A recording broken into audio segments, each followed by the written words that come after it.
Bismillahirrahmanirrahim. Assalamualaikum warahmatullahi wabarakatuh. Bunga ros tumbuh melata di bawah sarang burung tempua. Salam sejahtera pembuka kata, selamat datang untuk semua. Pada petang yang penuh bermakna ini, kita amat berbesar hati menyambut kehadiran Profesor Ant Graf, profesor pertama yang menyandang kursi Dr. Muhammad Arif Ahmad, kursi emas dalam pengajian Melayu di Institut Pendidikan Nasional Universiti Teknologi Nanyang. Bersama kita juga Profesor Madya Chow Tiayi, Dekan Pendidikan Guru dan Program Prasiswazah NIE, dan Profesor Chang Chu Hang, Dekan Pengajian Siswazah dan Pembelajaran Profesional NIE. Welcome, Profs, and thank you so much for graciously attending our event. Turut hadir Profesor Madya Mukhlis Abu Bakar, Ketua Jabatan Bahasa dan Kebudayaan Asia, serta Dr. Saedah Buang, Penolong Ketua Bahagian Bahasa dan Budaya Melayu NIE. Tidak lupa juga izinkan saya menyantuni keluarga arwah pendeta Dr. Muhammad Arif Ahmad yang dalam perjalanan ke sini, insya-Allah, serta ramai lagi para guru, kenalan dan para pelajar yang amat saya kasihi dan sudi meluangkan masa untuk bersama kita pada hari ini. Saya Rozalina Rawi dan saya pensyarah dari Bahagian Bahasa dan Budaya Melayu NIE selaku pengerusi Kursi Mas 2025. Hadirin hadirat sekalian, selamat datang ke syarahan Perdana Mas yang kedua.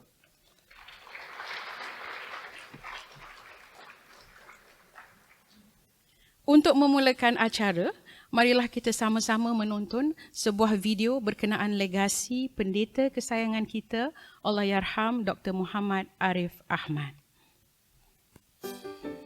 My father is a community man, but he is still a family man. He was a towering figure in education in Singapore and beyond. He made tremendous contributions to the development of Malay culture. At the NIE, shaping Malay education isn't just what we do, it's part of who we are. Nurturing new voices, inspiring fresh ideas, and building on stories that started long before us. One of those stories belongs to Dr. Muhammad Arif Ahmad, or Maz, as he's fondly known. My father has done a lot with Malay language, culture, the community. He was assigned to teach the people of Punggol. At that time, there was no school yet. They managed to gather a group of people who are interested to learn from different ages, different level of education. And so he designed curriculum just to suit all of them. So I realized that my father is really a people's person. He's really into educating them, making sure that they are improving their livelihood through education. Mas was not only a brilliant writer and educator, but a passionate advocate for Malay culture. His teaching inspired students to think critically, embrace their heritage, and shape the future of Malay literature. In his honor, the Dr. Muhammad Arif Ahmad Professorship was established, a living tribute to his vision of making the Malay language shine brighter and travel further. The Dr. Muhammad Arif Ahmad Professorship is a fitting way to honor his remarkable legacy by inviting prominent scholars in the field of Malay language, literature and culture to come to Singapore and help to advance the fields that Dr. Muhammad Arif Ahmad championed throughout his life. But it's more than just academic titles and research papers. The professorship carries something bigger, a mission to spark that same love for knowledge and cultural pride that Mas championed his whole life. All his works have really impacted me. Mas was a humble man, a visionary. His dedication really touched me. And I really wanted to maintain the quality of work through my writing by being a reflective writer, by being the eyes, the ears, and the mouth of society.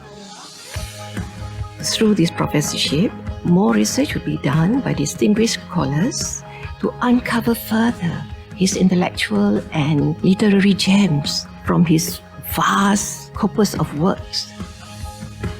Mas's legacy, it's so much more than pages and published works. It lives in the people he's inspired, the culture he's helped shape, and the future he's set in motion. On the whole, Dr. Muhammad Arif Ahmad is an inspiration for local writers and cultural advocates in Singapore. He symbolizes resilience in preserving and promoting the Malay language and culture, and he leaves behind a remarkable legacy in Singapore.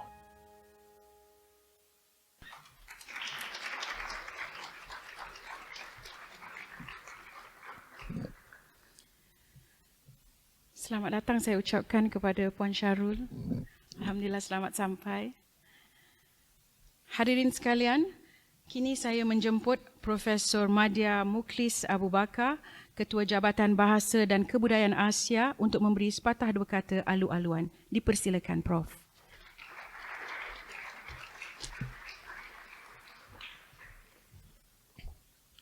Bismillahirrahmanirrahim. Yang berbahagia Profesor Ann Graf, Profesor pertama menyandang kerusi Dr. Muhammad Arif Ahmad dalam pengajian Melayu di NIE NTU. Profesor Madya Chow Chiayi, Dekan Pendidikan Guru dan Program Prasiswaza NIE. Prof. Chang Chiu Hang, Dekan Pengajian Siswaza dan Pembelajaran Profesional NIE. Dr. Saida Boang, Penolong Ketua Bahagian Bahasa dan Budaya Melayu NIE. Para sarjana, rakan-rakan sejawat, para pelajar dan hadirin sekalian yang saya muliakan. Assalamualaikum warahmatullahi wabarakatuh. Salam sejahtera dan selamat datang. Pada petang yang penuh bersejarah ini, saya amat bersyukur kerana kita dapat sama-sama berkumpul bagi menghadiri syarahan Perdana Mas yang diadakan buat kali yang kedua. Syarahan Perdana Mas kali ini sangat istimewa kerana ia diadakan sempena penubuhan kursi Dr. Muhammad Arif Ahmad ataupun kursi Mas dalam pengajian Melayu di NIE NTU. Usaha membangunkan kursi profesor ini merupakan satu usaha besar oleh Bahagian Melayu, Jabatan Bahasa dan Kebudayaan Asia di NIE dan didukung oleh dana Mas, iaitu dana yang diuruskan oleh NTU dan dikumpulkan melalui sumbangan amanah serta sokongan masyarakat. Semua ini demi memastikan ilmu, bahasa dan budaya Melayu terus subur, berkembang dan diangkat martabatnya dalam dunia akademik serta pendidikan tinggi. Sebagaimana yang sentiasa diperjuangkan oleh Allahyarham Pendeta Dr. Muhammad Arif Ahmad sepanjang hayat beliau. Selain menyokong penubuhan kursi Mas, dana ini juga membiayai beasiswa pasca siswaza Mas yang bertujuan untuk melahirkan generasi baru sarjana dan pengkaji dalam bidang bahasa, budaya dan pendidikan Melayu. Pada hari ini, kita juga akan menyaksikan penganugerahan beasiswa Mas 2025 kepada Cikgu Muhammad Khairul Haq Abdul Qadir.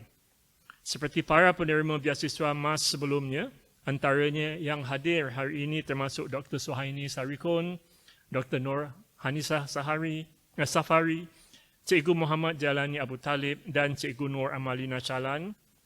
Cikgu Khairul mencerminkan harapan kita agar beasiswa ini akan terus melahirkan ilmuwan muda yang berani mencabar batas-batas baru dalam penyelidikan dan pendidikan, sambil mengekalkan akar budaya Melayu yang mendalam. Hadirin sekalian, kursi Mas dalam pengajian Melayu ditubuhkan untuk menghimpunkan sarjana-sarjana terkemuka di peringkat antarabangsa dalam bidang pengajian Melayu untuk memperkaya wacana, ilmu dan menempatkan warisan pemikiran Mas di pentas dunia sebagai rujukan dan inspirasi kepada generasi masa kini. Kami amat berbesar hati atas pelantikan Profesor Ann Graf, seorang sarjana pengajian Melayu yang terkemuka dari Universiti Goethe Frankfurt, sebagai penyandang pertama kursi Mas.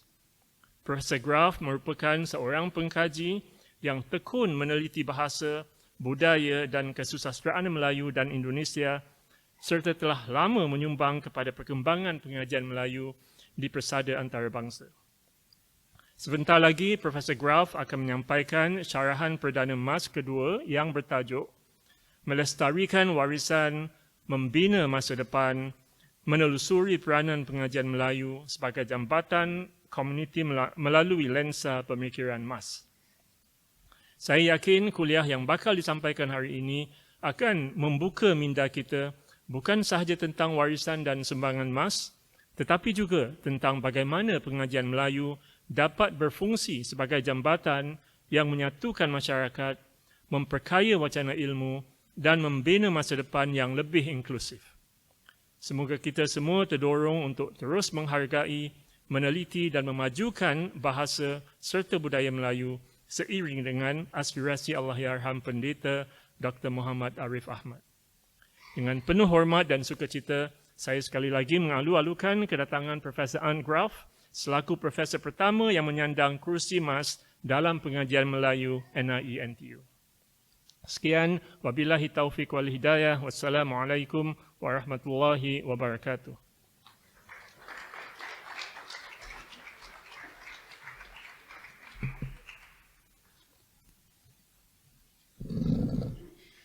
Terima kasih Prof. Mukhlis. Kini tiba masanya saya menjemput Profesor Ant Graf, penyandang pertama kursi Mas NIE-NTU untuk menyampaikan syarahan perdana Mas beliau bertajuk Melestarikan Warisan, Membina Masa Depan, menelusuri peranan pengajian Melayu sebagai jambatan komuniti melalui lensa pemikiran Mas. Dipersilakan Prof. Graf.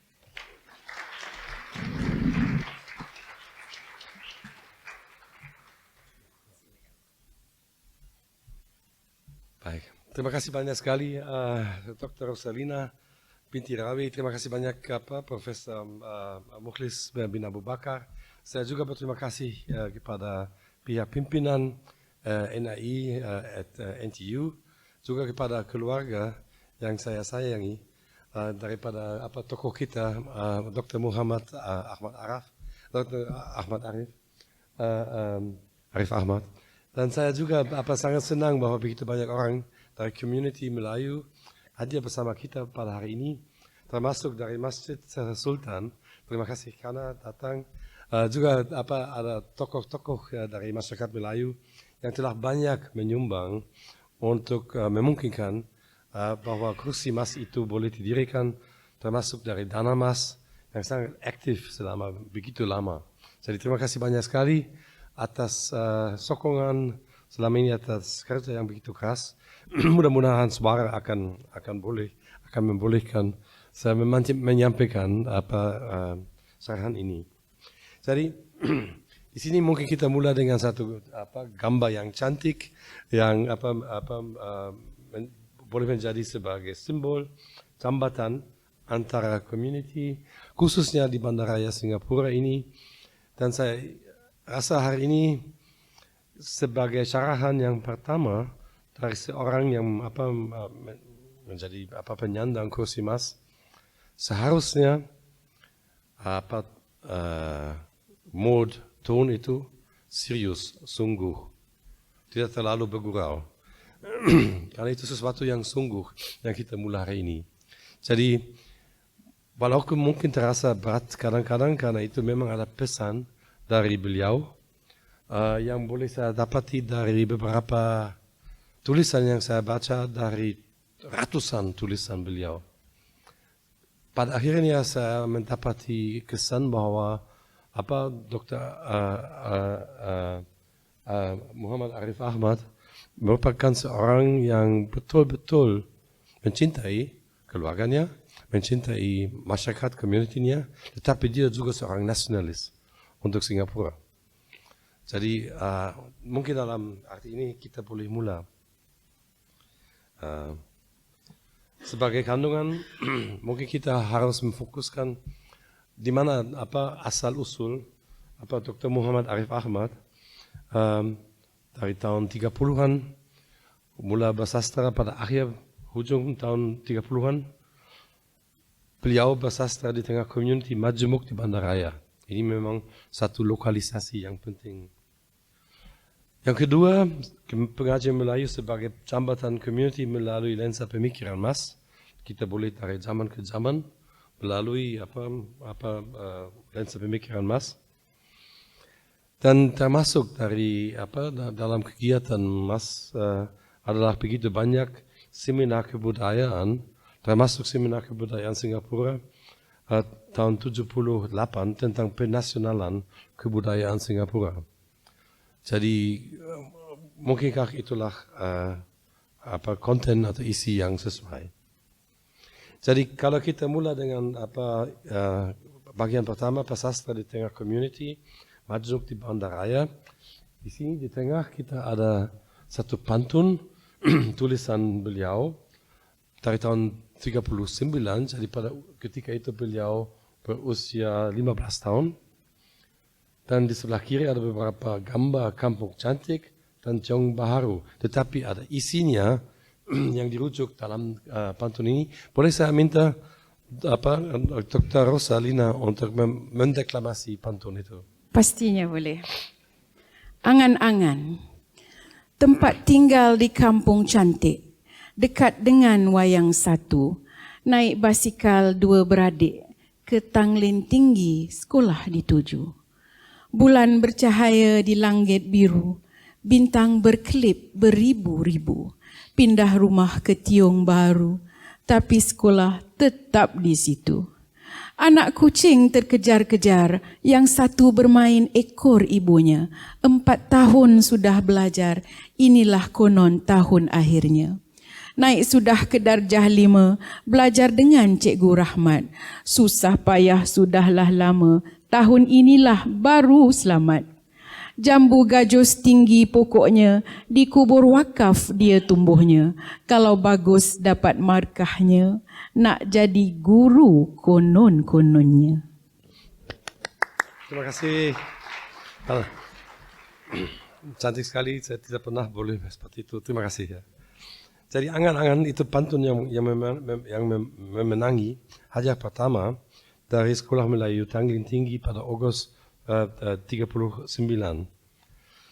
Sekarang kita mungkin boleh menganalisa itu dari segi ilmu sastra. Yang pertama ikut bentuk pantun barisan, rima AB, ada pembayang 2 baris pertama, dan maksud dengan 2 baris kemudian. Pembayang itu adalah sesuatu yang biasanya menampilkan image-image alam menurut Muhammad Saleh Yapa yang sering menulis pada pantun. Tidak hanya pantun di dunia Melayu, tetapi pantun Melayu yang ditiru oleh orang Prancis. Karena sudah menjadi pantun antarabangsa, kan sekarang kan orang Prancis pun boleh berpantun, bukan berpantun. Jadi mereka meniru apa dari sini atau belajar.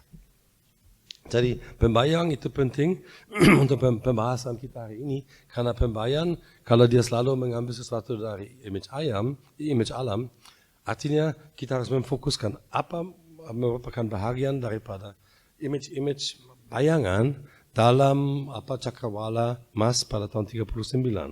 Kalau kita dari atas, Kampung Cantik, itulah memang satu tempat di Singapura ini yang pada hari ini pasti lain daripada pada tahun 39. Johor Bahru, tetapi ada beberapa gedung yang masih dipelihara karena sesuatu yang khas dengan bentuk arsitektur pada waktu itu yang sangat cantik, yang terus menjadi satu warisan di Singapura. Yang lain adalah langit biru, adalah bintang, kucing pun anak kucing. Orang Melayu suka kucing, pasti Mas itu ada juga kucing di rumah pada masa itu. Terus ada apa lagi? Ada belajar dengan Cikgu Rahmat, Cikgu di sini. Ada lagi jambu gajus tinggi pokoknya, tanda itu dikubur wakaf. Jadi dekat dengan alam, karena di kubur wakaf tetap ada pokok yang tua. Jadi itulah sekitar image alam yang ada pada ketika itu. Untuk sebagai pelajaran untuk hari ini, memang Kampung Cantik dan Johor Bahru berubah, tetapi Johor Bahru masih ada. Kalau anak muda pada ketika itu tahun 39 menulis dengan tentang pengalaman dia, itu mungkin juga menunjukkan bahwa waktu Mas muda dia sudah hidup dalam community Majmuk. Jadi community Majmuk menjadi satu bahagian daripada bayangan beliau dalam berpantun. Itu sesuatu yang menarik ya. Jadi itu benar-benar mencerminkan pengalaman seorang muda atau orang remaja pada ketika itu. Hari ini tetap sama. Dulu itu namanya Singapore Improvement Trust, hari ini HDB. Tetap ada community yang majemuk yang hidup dalam bangunan yang sama. Jadi bayangan seperti Johor Bahru boleh juga menjadi ilham atau sumber imajinasi untuk orang muda. Kalau kita mau memahami beliau dan angkatannya, penting untuk melihat bahwa sastra Melayu dari awalnya tidak hanya indah, tetapi ada fungsi sosialnya. Profesor Braginski dalam buku yang terkenal, tebal sekali seperti ini, pernah menulis tentang yang indah, berfaedah dan kamal, sejarah sastra Melayu dalam abad 7 hingga 19. Itu keluar, walaupun pasti ditulis sebelumnya, selepas seorang sastrawan dan sejarawan sastra Melayu yang terkemuka, yaitu Profesor Muhammad Haji Saleh telah menulis tentang itu. Jadi Profesor Braginski bukan orang yang pertama, hanya bukunya yang paling tebal. Dalam Profesor Muhammad Haji Saleh dalam Politika Sastra Melayu, suatu pertimbangan, sudah menulis tentang fungsi sosial sastra Melayu. Jadi kalau kita mau melihat kenapa Mas mau begitu aktif dalam community sambil menulis novel. Ya, novel itu merupakan alat untuk mendidik. Penyair adalah ciku. Itulah fungsi seorang penyair, seorang pemikir. Pada ketika itu dia tidak boleh sendiri. Dia harus membantu masyarakat dengan apa yang ada. Jadi itu memang sangat penting untuk memahami kenapa beliau begitu aktif dalam masyarakatnya pada dekat seterusnya. Dengan panji-panji kemajuan. Tetapi panjinya diilhami oleh warisan Melayu harus berfungsi, harus berguna, harus berfaedah untuk masyarakat. Jadi itu mungkin yang penting. Jadi walaupun itu sastra Melayu modern, fungsi sosialnya tetap sama dengan sastra Melayu yang sebelumnya, yang pada ketika itu mungkin juga modern. Ya. Oke. Jadi kita harus melihat Mas itu tidak hanya sebagai tokoh sendiri, tetapi dengan angkatannya. Karena banyak orang yang mempunyai cita-cita yang mirip dengan Mas dari awalnya tahun 30-an hingga tahun 50-an, 60-an, seterusnya. Dan di situ saya taruh beberapa logo, ada Asas 50, ada Kesatuan Guru-Guru Melayu Singapura. Terus beliau menjadi anggota board member Singapore Broadcasting Corporation. Beliau juga aktif dalam Majlis Bahasa Melayu Singapura. Aktif dalam banyak majlis agama Islam di Singapura. Sangat penting untuk memahami beliau, itu satu angkatan yang ingin berabdi, yang ingin memberi sesuatu kepada community. Penting sekali. Kan semua yang ada di sebelah kanan, semua itu tidak hanya mau menang sendiri, kata orang Jawa, tetapi mereka ingin memberi sesuatu kepada community.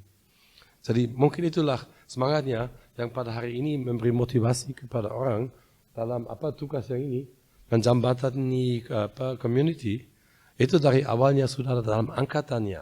Jadi satu generasi di Singapura yang mempunyai cita-cita yang mirip. Dan memang dari senarai ini tidak lengkap. Kita boleh melihat bahwa beliau dari umur yang begitu muda sudah mempunyai visi dan misi yang penting. Dan beliau sangat meluangkan waktu untuk aktif dalam banyak bidang organisasi seperti Asas 50 atau banyak organisasi yang lain.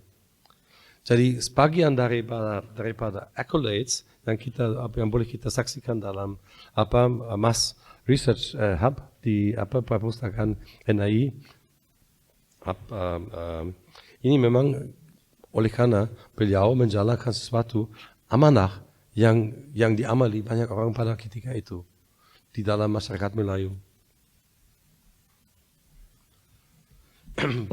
Menurut Mas ada 3 zaman pemikiran Singapura, yaitu yang pertama zaman penjajahan British selepas Perang Dunia Kedua.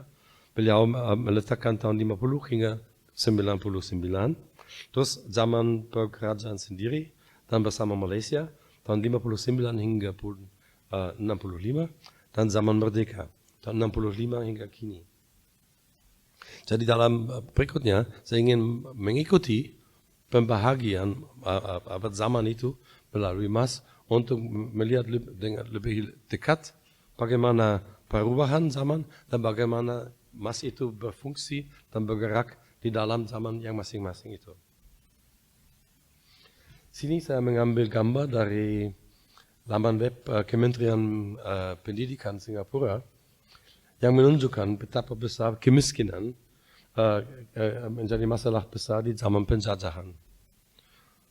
Memang Singapura, khususnya orang Melayu di Singapura pada ketika itu termasuk yang miskin.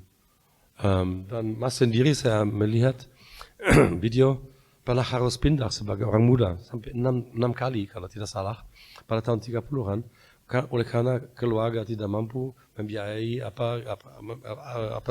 uang sewa dari tempat ke tempat. Jadi itu memang satu pengalaman datang dari rakyat dan terus ingin menjadi guru seperti kita saksikan tadi dalam angan-angan dalam pantun itu.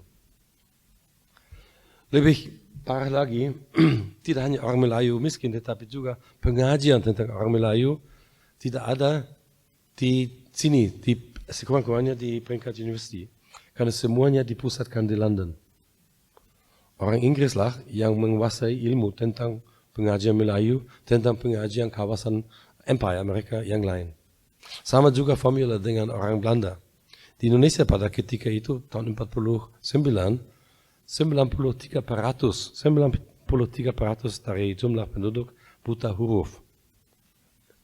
Dan pengetahuan tentang Indonesia ada di Belanda, bukan di Indonesia. Sama, itu formula yang sama. Itu sama penjajahan. Jadi di Singapura dan di Tanah Melayu sedikit lebih baik karena orang Melayu ada sekolah dan terus selepas sekolah adalah maktab. Sebagai kemungkinan untuk belajar sesuatu, untuk memberi sesuatu kepada masyarakat. Maktab perguruan seperti di Singapura yang didirikan pada tahun 50 atau yang sudah ada di Malaysia sebelumnya sejak tahun 20-an, tidak ada di Indonesia, bayangkan. Tidak ada maktab perguruan untuk orang Indonesia di Indonesia. Sedangkan di Tanah Melayu Singapura ada. Jadi oleh karena itu Singapura, Malaysia lebih maju, boleh paham daripada Indonesia dari awalnya. Karena orangnya sudah lebih terpelajar. Jadi pada ketika itu, guru memainkan peranan yang amat penting untuk pengajian Melayu di sekolah Singapura. Dan dengan asosiasi-asosiasi yang ada di sini. Dari situ berkembang ilmu yang sebenarnya. Tentang bahasa sastra Melayu, adat sejarah Melayu, agama, budaya, dan nilai. Jadi memang harus sangat dihargai. Dan kalau hari ini adalah ciku di sini atau calon ciku yaitu pelajar di NAI, tahniah itu satu kerja yang sangat-sangat penting untuk masyarakat. Dan di sini, walaupun masih di bawah penjajahan British, TTC, Teachers Training College, kemudian menjadi IE, Institute of Education, kemudian menjadi NIE, National Institute of Education. Mereka dari awalnya menawarkan kuliah dalam bahasa Inggris, tetapi seterusnya bahasa Melayu dan bahasa Tagalog, bahasa Cina dan bahasa Tamil, itu juga masuk.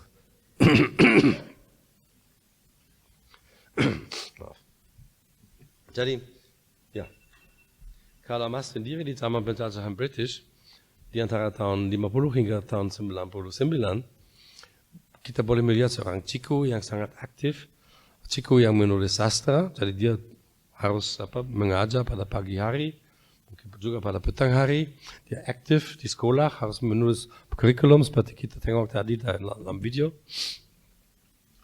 Mengurus sebuah sekolah tidak mudah pada ketika itu, jadi banyak tugas di sekitar kerja yang sebenarnya. Pada malam-malam beliau masih menulis novel dan masih berbasikal mungkin atau mengambil bas ke pertemuan dengan sastrawan yang lain. asas 50 itu didirikan pada tahun 50, artinya Mas itu umurnya 26 tahun. Begitu muda. Dan kalau kita membuka buku katalog anggota, siapa mendaftar sebagai anggota asas 50, nomor 1 adalah Mas. Dan dia memang menjadi sekretari, terus presiden, terus presiden kehormat, itu dari angkatan 50, dari masa yang muda. Walaupun mungkin keluarga juga mau melihat ya kadang-kadang, tapi dia sangat aktif sebagai aktivis. Jadi di antara rumusan persuratan Melayu Semalaya, dan beliau selalu hadir pada ketika itu adalah bahwa bahasa Melayu menjadi bahasa rasmi di Persekutuan Tanah Melayu, tulisan Rumi menjadi tulisan bahasa Melayu, dan mereka mengarahkan asas 50 menghubungi Indonesia untuk bekerjasama dalam bidang bahasa dan budaya. Jadi rumusan persuratan atau rumusan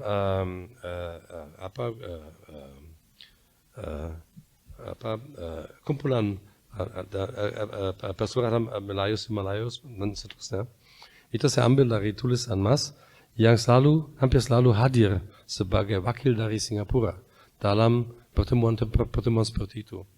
Jadi selain aktif sebagai guru, sebagai sastrawan, sebagai aktivis, beliau sudah hampir menjadi seorang ahli politik pada umur yang mungkin 30 tahun dan seterusnya. Jadi pada Kongres Persuratan Bahasa Melayu Semalaya tahun 56, mereka memutuskan untuk menubuhkan Dewan Bahasa dan Pustaka di Persekutuan Tanah Melayu, menubuhkan jabatan kuasa Ejaan Rumi bagi Malaya, menyekatakan Ejaan Malaya Indonesia. Jadi semua itu, Mas itu hadir, ikut berdiskusi, ikut menyokong, ikut menulis itu, ikut berkomunikasi. Jadi guru itu yang menulis sastra dan guru bahasa di sekolah itu, dia semakin menjadi orang yang pandai tentang organisasi. Sejak tahun 59 memang Singapura berkerajaan sendiri, bendera Singapura itu dihibahkan, dan ada satu lagu kebangsaan baru, yaitu Majulah Singapura. Siapa yang menulis? Mas. Tokoh ini yang sangat besar hati, sangat mendukung cita-cita bangsa yang baru. Beliaulah yang menulis lirik-lirik antem itu. Jadi yang di Persatuan Negara, Inci Yusuf bin Ishak, bahasa Melayu dinyatakan bahasa kebangsaan Singapura, dan pengajian Melayu diiktiraf. Jadi sangat penting untuk kami sebagai orang asing memahami Singapura secara betul-betul. Memang bahasa Melayu, orang Melayu mempunyai peranan yang sangat penting dalam perjuangan bangsa. Dan juga dalam situasi dengan kerajaan sendiri, banyak sekolah dibangunkan. Jadi titik berat dari kerajaan baru itu memang untuk mencerdaskan bangsa. Semua rakyat, semua community yang ada di sini sebaiknya dicerdaskan secepat mungkin. Jadi banyak sekolah dibangunkan pada tahun 60-an. Pada tahun 62 ada rumusan seminar kebudayaan lagi. Terus menurut Mas, itu begini, kebudayaan orang Eropa tidak sesuai dengan kebudayaan bangsa Malaya, dan kebudayaan Melayu hendaklah ditinggikan tarafnya. Itulah termasuk perjuangan orang Melayu di Singapura pada ketika itu di sini. Jadi pada tahun 59, Mas menjadi pencerah bahasa Melayu di TTC, Teachers Training College, dan antara tulisan pengajian Melayu Mas adalah Bahasa Negaraku di Pustaka Siswa, Asas Tata Bahasa Kertasarahan. Itu walaupun beliau tidak ada latihan dalam bidang linguistik, dia tetap menulis tata bahasa Melayu untuk sekolah. Karena bahan yang lain tidak ada. Dan ini kita boleh merujuk bahan-bahan itu di NLB, di bidang gedung ini, tapi kalau di rumah atau di perjalanan, boleh juga dalam talian. Karena ada repository yang begitu besar. Jadi pada zaman merdeka, Mas adalah di pentas kebangsaan. Ini lagi gambar dari Kementerian Pendidikan yang menunjukkan betapa susah, betapa penting perjalanan Singapura dari tahun 59 hingga kini, yaitu tahun 96. Jadi dulu itu survival driven education. Oleh karena ada kemiskinan begitu besar, pokoknya sekolah dibangun, pokoknya ada guru. Walaupun mungkin mutunya, kualifikasinya masih boleh ditinggikan lagi, pokoknya survival driven.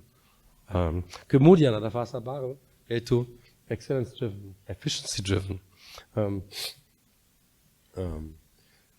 Dalam situasi Singapura pasca 65, kerajaan menyadari bahwa tidak ada sumber daya alam, sehingga sumber daya manusia menjadi fokus utama dalam negara yang baru ini. NAI kemudian namanya, waktu itu masih TTC terus AI, menjadi salah satu institusi yang paling penting untuk survival Singapura. Tanpa guru, tanpa anak muda yang cerdas, yang boleh mencapai sesuatu yang lebih, tidak mungkin bangsa muda, yaitu Singapura, survive. Jadi sangat penting misi itu dari segi itu. Jadi di dalam situasi yang pasca 65 ini, terus ada seminar kebudayaan Melayu, yaitu seminar kebudayaan Melayu Singapura. Katakan di dalamnya, belum ada kebudayaan nasional sehingga kelak wujud itu, proses integrasi seperti sekarang patutlah digalakan. Dalam proses integrasi itu hanya unsur-unsur yang sesuai yang boleh diterima. Jadi orang pada ketika itu, orang Melayu, orang Tamil, orang Cina, memikirkan bagaimana mewujudkan satu kebudayaan nasional tanpa mengabaikan kebudayaan masing-masing. Maka yang semalam di professorship kami yang kami diskusikan, mother tongue studies tetap sangat penting. Jadi dari zaman merdeka hingga kini adalah pengajian Melayu dan pembangunan community yang sangat penting. Dan kalau melihat kita boleh melihat sumbangan emas hingga tahun 99, yaitu pada usia 55, beliau menjadi pencerah bahasa Melayu di Teachers Training College. Terus dia pindah menjadi editor di MUIS, editor Warita, di sebelah kiri adalah salah satu editorial. Jadi orang sastra, orang bahasa, orang aktivis terjun ke dalam bidang agama. Dan terus dia juga aktif sebagai editor pada beberapa penerbitan di bawah Kementerian Pendidikan.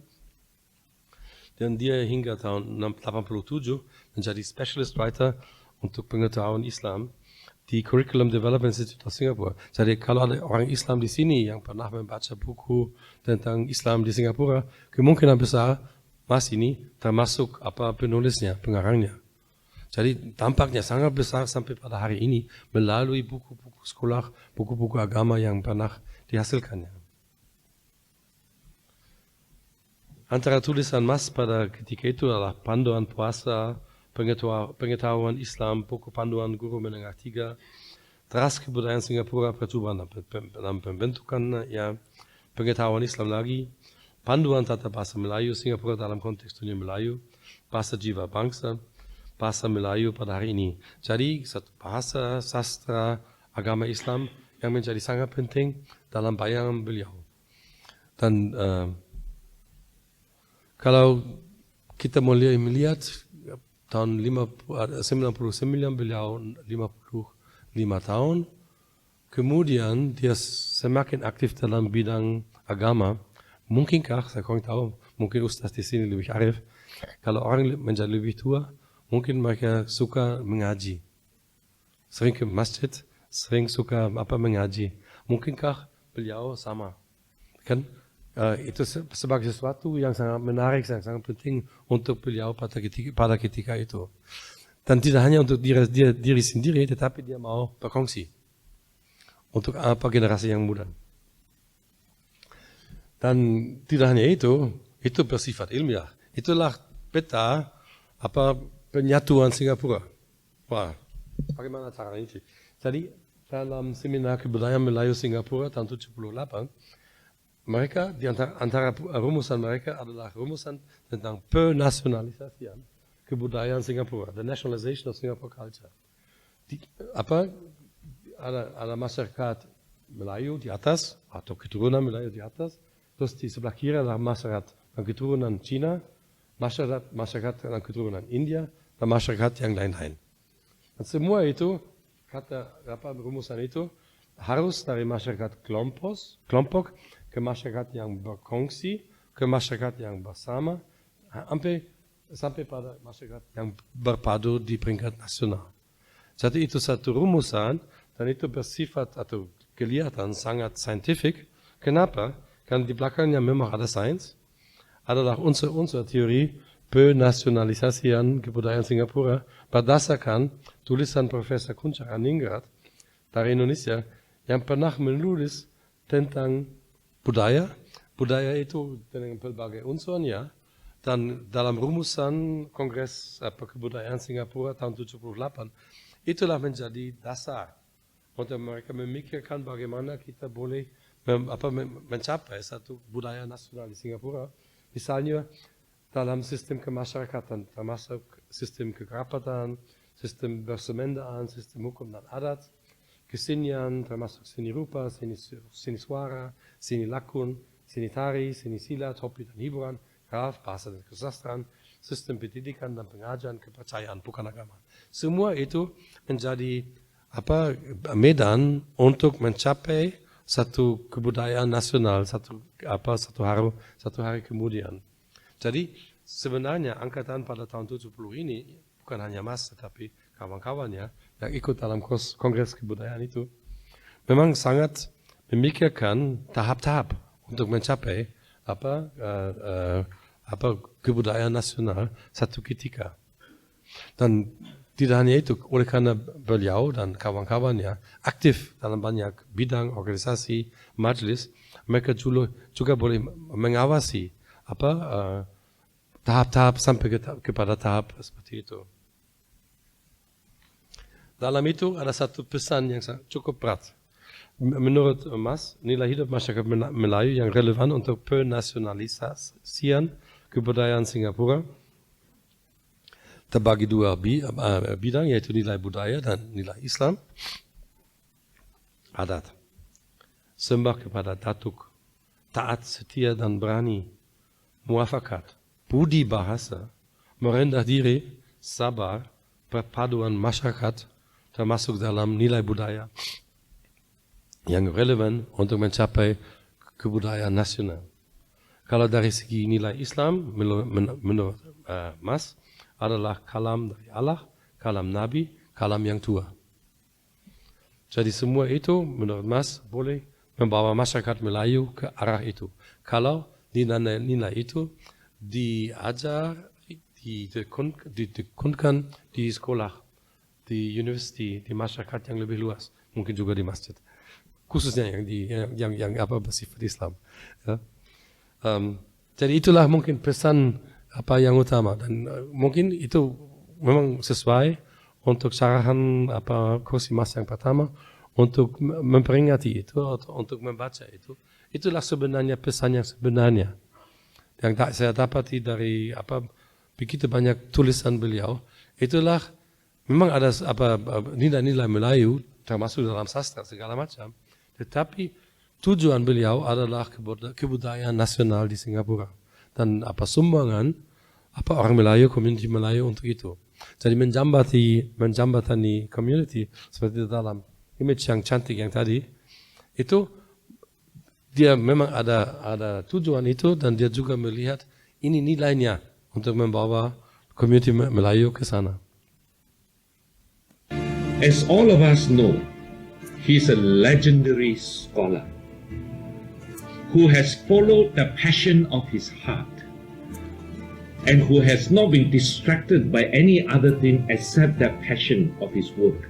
And as an outcome, his achievements in the area of Malay literature and Malay cultural aspects of development, I think that has really been recognized, not just by the local community, but internationally. And it is because of his legendary contribution to the Malay culture and the Malay literacy landscape that NTU is very much privileged to be able to set up this endowment fund in his name to honor him and to recognize his contributions.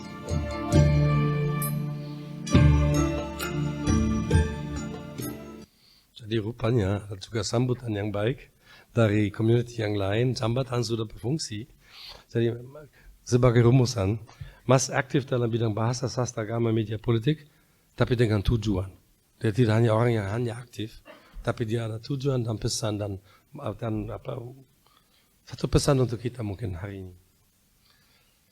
Yang penting situasi sumbangan beliau selalu menjawab pada situasi di Singapura yang cepat berubah dan melalui lensa Mas bagi kami di akademia, pengajar Melayu harus memainkan peranan sebagai jambatan community, khususnya dalam konteks pembinaan negara dan kebudayaan Singapura.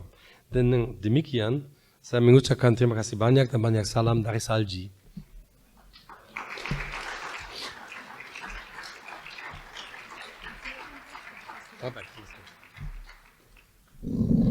Terima kasih banyak Prof. Ant.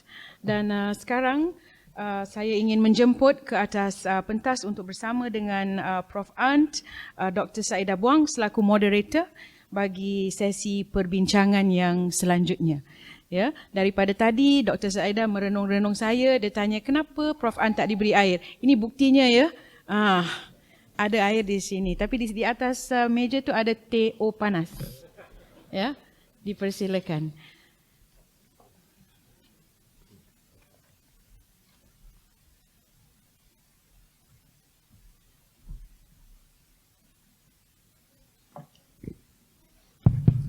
Terima kasih Dr. Roza yang dikasihi. Bismillahirrahmanirrahim. Assalamualaikum warahmatullahi wabarakatuh. Dr. Mas insan budiman, budi dijunjung, intelek dipayung. Ayuh, mari dibincang idea ucapan untuk membina wawasan ulung. Ya, saya diberikan amanah supaya menjaga waktu perbahasan kita selama 15 minit saja. Maka kerana itu, dalam masa yang sungguh singkat ini, tapi kita akan membincangkan sesuatu yang sangat besar, iaitu wawasan pengajian Melayu dari kacamata Mas. Maka kerana itu, untuk kita tidak membuang masa lagi, saya undang sekurang-kurangnya dua soalan untuk diajukan kepada Prof. An. Silakan. Kalau tidak, saya ada ni. Saya ada soalan, saya dah tunggu. 1. Kalau tak ada, saya kira sampai 3, saya tanya sendiri. Boleh, Prof? 1. Okey, silakan. Sebutkan nama anda dan biar soalannya ringkas. Okey, nama saya Shasha dari Institut Pendidikan Singapura. Okey, soalan saya adalah di antara sifat-sifat Dr. Mas, apakah yang terpuji, apakah yang boleh kita seorang pelajar jadi sebagai satu pedoman? Terima kasih. Begitu banyak sebenarnya tokoh yang bagi saya sudah menjadi pahlawan kebangsaan Singapura. Sama pandangannya. Mana yang lebih penting? Dia aktif dalam banyak bidang, dia pandai dalam banyak bidang. Atau apa itu penting bahwa dia mempunyai satu tujuan yang melihat orang Melayu di sini dalam situasi di Bandaraya dengan community yang majemuk, dalam negara yang majemuk, dan dia mau menyumbang bahwa community dia lebih senang, boleh hidup, boleh berkembang di dalam situasi seperti itu. Jadi terpulang mau melihat kepada aspek-aspek seperti bahasa, sastra, kegiatan dia di media, atau mau melihat kepada tujuan. Kenapa dia begitu aktif? Dan mungkin juga jawaban apa yang mau dipelajari, mungkin dulu mencari tujuan. Terus apa semua paket yang ada, yang lain, ini boleh digunakan untuk itu. Boleh Sasha? Terima kasih Sasha. Prof, mungkin saya boleh utarakan dahulu, kemudian mungkin rakan-rakan dari NUS, kerana kita ada pakar-pakar dari pengajian Melayu NUS dan sebagainya di sini, dari SUSS juga yang ingin bertanya, dan juga para cendekiawan dari masjid dan sebagainya yang ingin bertanya.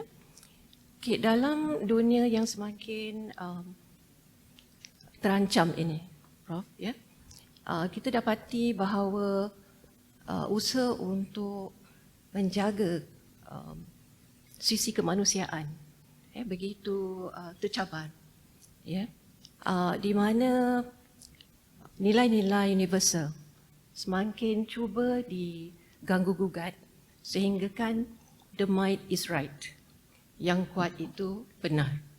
Jadi itu adalah cabaran terkini pada masa kini kalau kita perhatikan geopolitik dan sebagainya. Tapi dari kacamata emas menurut Prof, ya, dan terutama untuk pengajian Melayu, apakah hala tuju yang patut kita ambil kira sebagai pengajian Melayu supaya kita dapat membina satu komuniti yang rapat dengan kita?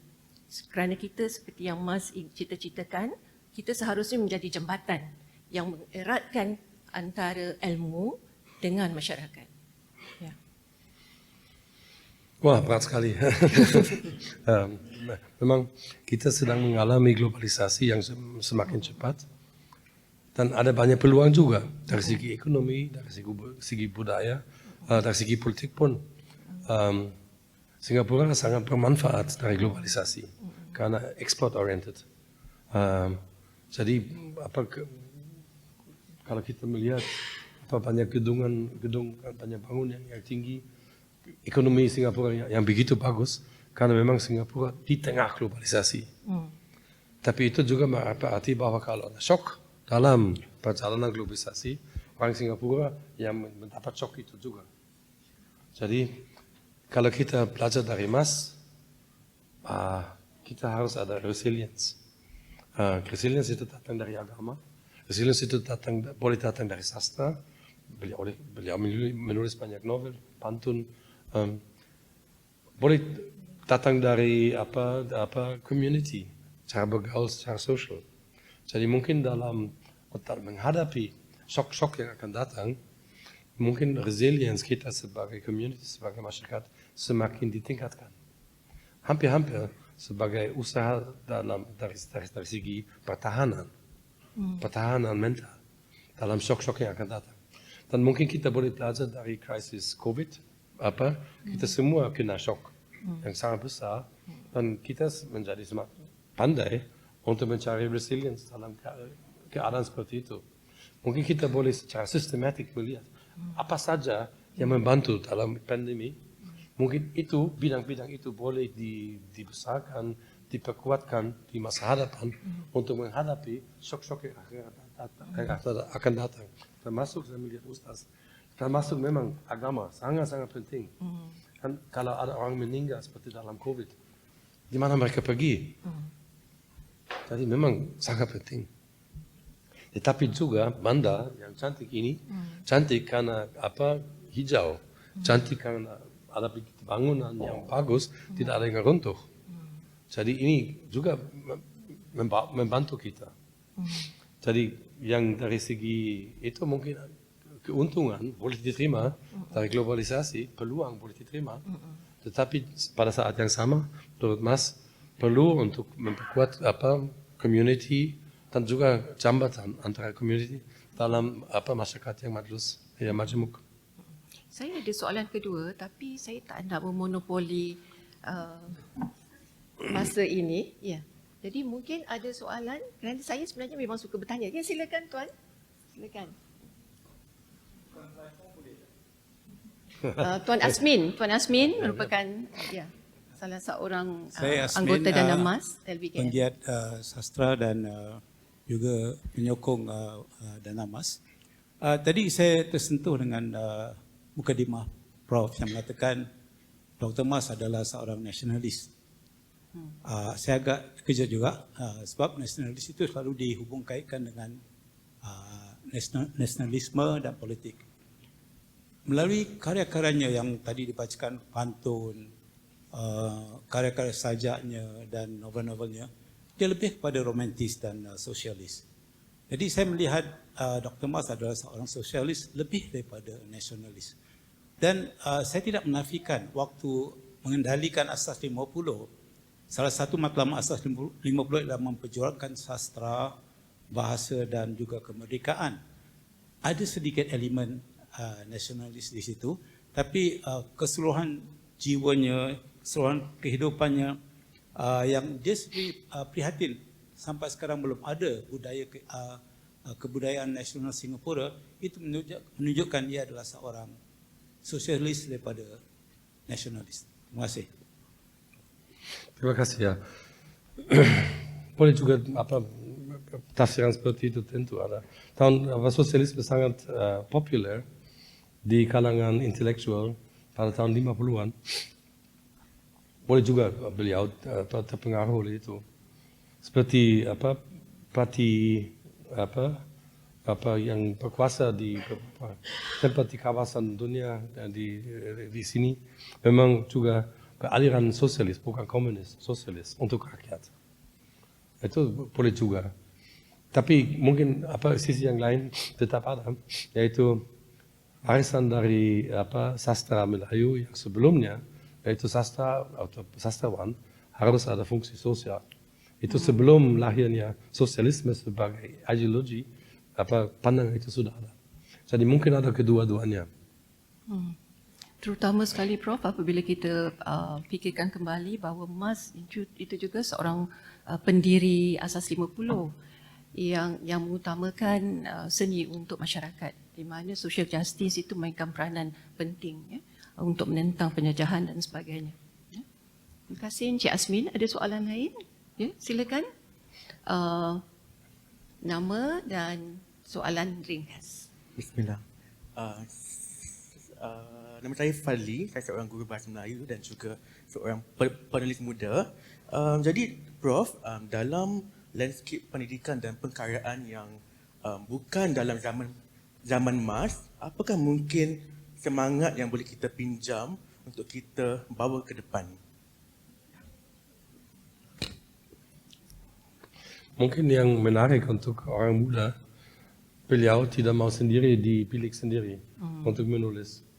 Dia mau bersama dengan kawan, dia mau bersama dengan orang lain, dia mau berkarya untuk community. Jadi itulah yang penting. Dan mungkin sekarang situasi sudah berubah, tetapi mungkinkah juga untuk generasi muda, mereka mau bertukar pikiran, mereka mau berkarya bersama, mereka mau bergabung. Mungkin itulah apa yang boleh diterima. Terima kasih, Bro. Cukup, Saudara Fadli? Nak tambah?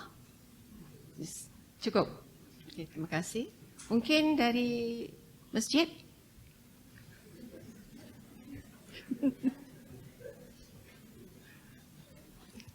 Terima kasih, Doktor.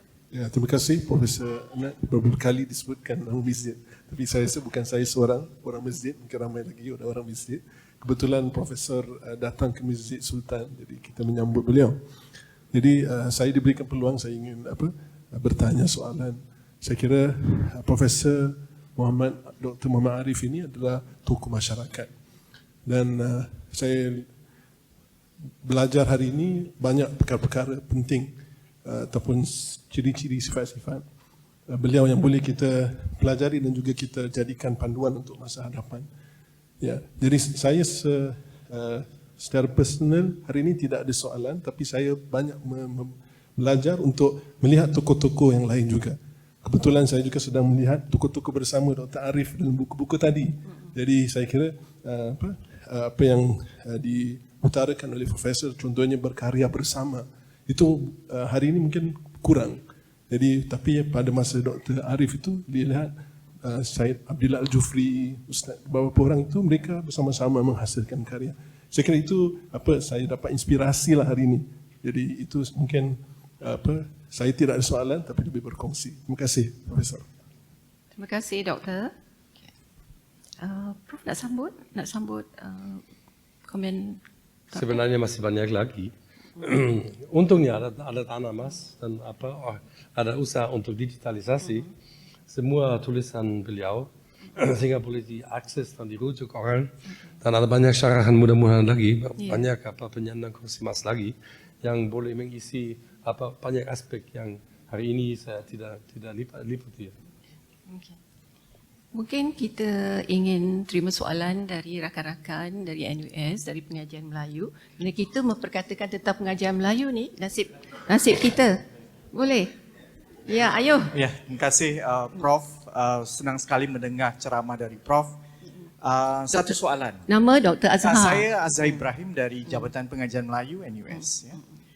Gini Prof, kalau dari bacaan Prof ya, mungkin mohon singgungan Prof. Dari pantauan Prof dari penulisan beliau, siapakah intellectual hero beliau ya?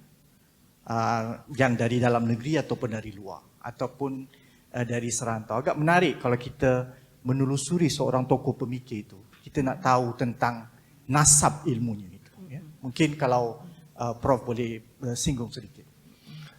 Yang menarik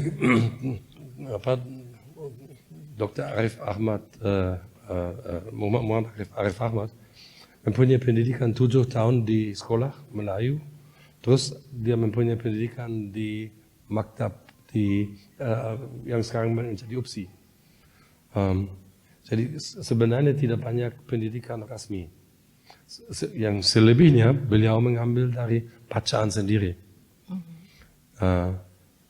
Khususnya dia rupanya sangat senang dengan peribahasa, dengan pantun, hal-hal seperti itu, bentuk lama dalam perkataan hari ini.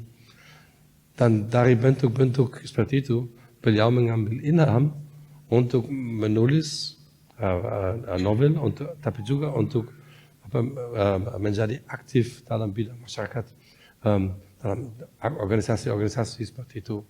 Malah sampai memberi pesan kepada generasi muda tentang nilai-nilai Melayu seperti yang tadi. Jadi bagi saya itu seorang yang mempunyai imajinasi yang sangat besar untuk menjawab pertanyaan pada situasi yang ada pada saat ini. Jadi dia sangat rajin walaupun pendidikan formal tidak terlalu tinggi oleh karena masanya. Dia sangat-sangat aktif ingin menjawab pada masa yang ada dengan pengetahuan ilmunya yang didapati pada zaman itu. Itu cukup mengagumkan bagi saya sebagai usaha intelektual yang sangat tinggi. Okay. Mungkin kita boleh ambil satu lagi soalan terakhir.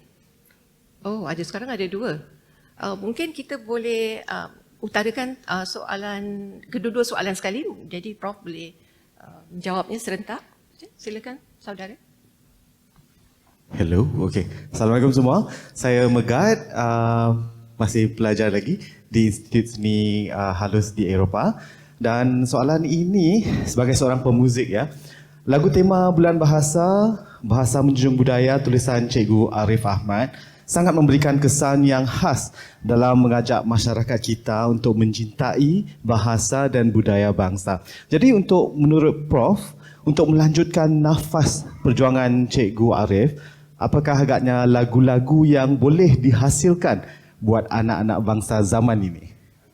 Okey, itu satu soalan. Jadi mungkin pertanyaan kedua, kita tunggu kita jawab serentak. Tanyaan kedua tadi, kalau tak silap yang di belakang. Ya, silakan. Salam, nama saya Andre dari Maktab Rendah Kebangsaan. Andrea dari Andre dari Maktab Rendah Kebangsaan NJC ya. Ya. Soalan saya, generasi emas berjuang dengan pena dan suara dalam konteks pasca kolonial. Bagi generasi kami yang berjuang dalam ruang maya dan media sosial, apakah bentuk perjuangan yang sejajar dengan semangat mereka? Terima kasih. Terima kasih banyak. Wah, dua pertanyaan yang sangat berbeza ya, atau mungkin mirip. Kalau kita terus ke tokoh dulu, dia memang tidak hanya aktif dalam satu media, dia juga aktif dalam radio misalnya. Dia juga pada tahun 50-an aktif dalam bidang perfilman. Beberapa film P. Ramlee, dia mempunyai pengaruh, dia membuat skrip dan segala macam. Jadi yang boleh dipelajari hari ini, jangan takut kalau ada media baru. Beliau pun aktif dalam beberapa media. Dan sehingga pada Singapore Broadcasting Corporation. Jadi media-media pun yang ada, walaupun baru, dia masuk. Untuk menyebarkan apa tujuannya. Jadi kalau hari ini ada media sosial, ya masuklah dengan semangat yang sesuai. Kenapa tidak? Kalau mau menulis musik yang sesuai untuk generasi pada hari ini, masuklah, buatlah.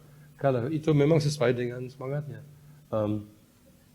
Kalau untuk Mas, penting sekali untuk bagi saya, untuk memperbaiki keadaan, tidak hanya kecerdasan, tetapi keadaan di masyarakat Melayu secara keseluruhan, termasuk kemiskinan. Penting sekali. Jadi orang penyair, pemusik, pengaktivis dalam media sosial, dia mempunyai satu misi, yaitu untuk masyarakat. Jadi tantangan cabaran pada ketika itu adalah kemiskinan, terus adalah apakah Singapura mau dengan Malaysia, mau sendiri. Jadi dia menjawab pada zamannya. Dan mungkin mungkin generasi ini harus menjawab pada cabaran hari ini. Termasuk yang tadi itu, cabaran global, kalau ada Presiden Amerika ini atau itu, harus menjawab apakah itu mengganggu orang di sini. Jadi itu mungkin jawabannya. Jadi boleh belajar dari kegiatan beliau, walaupun radio hari ini tidak lagi terlalu penting, masih ada, tapi hari ini ada social media, internet. Musik pun tetap penting, tetapi ada saluran baru. Ya. Jadi mungkin itu ya. Sekian. Ya. Yang soalan anak muda dari Andre tadi. Tentang? Itu tentang menggunakan media massa. Itu merupakan bahan yang mereka gunakan hari ini, tidak seperti zaman Mas yang menggunakan pena. Hari ini, kalau boleh dikatakan, kita semua menjadi mangsa dari syarikat antarabangsa yang tidak peduli pada kebaikan masyarakat di tempat. Mereka peduli pada keuntungan mereka. Yaitu syarikat antarabangsa yang mempunyai media sosial. Mereka menciptakan algoritma sehingga kita terpukau, tidak hanya ikut dalam algoritma itu. Dan itu sangat-sangat bahaya dalam bidang bahasa, bidang budaya, bidang agama pun juga. Karena itu cenderung membuat bubble. Kita terus ada dalam bubble, kita hanya melihat atau mendengar, membaca apa yang sesuai dengan keinginan kita sendiri. Dan kita kehilangan kaitan dengan masyarakat yang lain, baik di dalam community sendiri maupun di negara bangsa seperti Singapura. Terus muncul kebencian, hate speech, antar golongan, antar segala macam. Dan muncul juga ahli politik yang mengatasnamakan isu-isu tertentu untuk keuntungan sendiri pada akhirnya. Jadi itulah sebenarnya cabaran yang pada hari ini kita akan berhadapan dengan syarikat antarabangsa yang begitu kaya sehingga boleh menciptakan algoritma yang begitu dahsyat. Boleh merugikan negara seperti negara Asia Tenggara. Ada banyak negara yang relatif baru yang tidak mempunyai naratif kebangsaan yang lama, tetapi yang sangat majemuk. Kalau algoritma itu terus berjalan, apalagi dibantu dengan kecerdasan buatan AI, boleh merusakkan keadaan perdamaian di Asia Tenggara. Dan itu amat negatif juga untuk Singapura. Walaupun mungkin tidak rusak sendiri, tetapi kalau ada perang saudara di negara sahabat atau di negara seberang, juga akan boleh mempengaruhi Singapura. Jadi sebenarnya zaman ini sangat-sangat bahaya. Oleh karena itu, kita semua dalam eksperimen sosial yang bersifat global. belum pernah ada satu umat manusia di dunia ini yang semua mengikut algoritma yang sama dari 2, 3, 4 syarikat antarabangsa. Mereka sama sekali tidak mempedulikan kita sebagai pengguna. Sama sekali tidak. Mereka tidak mempedulikan apakah Indonesia akan survive atau tidak. Atau Malaysia atau Filipina. Mereka hanya melihat untung mereka sendiri. Jadi itu sangat bahaya sebenarnya situasi ini. Jadi satu pelajaran dari Mas itu, walaupun pada waktu itu belum ada, itu mungkin yang diutamakan adalah kepedulian pada masyarakat, juga pada keutuhan perpaduan di dalam sebuah bangsa. Terima kasih Prof. Message Prof yang paling kuat untuk kami di Jabatan Pengajian Melayu, iaitu kita harus menjadi rakan, menjadi sahabat dan menjadi hati budi masyarakat Melayu, dan kita harus erat, sangat-sangat erat dengan masyarakat, kerana itulah yang menjadi harapan Mas, dan insya-Allah itulah yang akan kita laksanakan, insya-Allah. Jadi terima kasih Prof dan terima kasih kepada tuan-tuan dan puan-puan sekalian. Mudah-mudahan segala yang tersimpul telah dapat dileraikan, yang kusut dilicinkan, yang keruh dimurnikan. Ya, dengan itu saya kembalikan kepada Puan Ruza. Terima kasih Puan Ruza.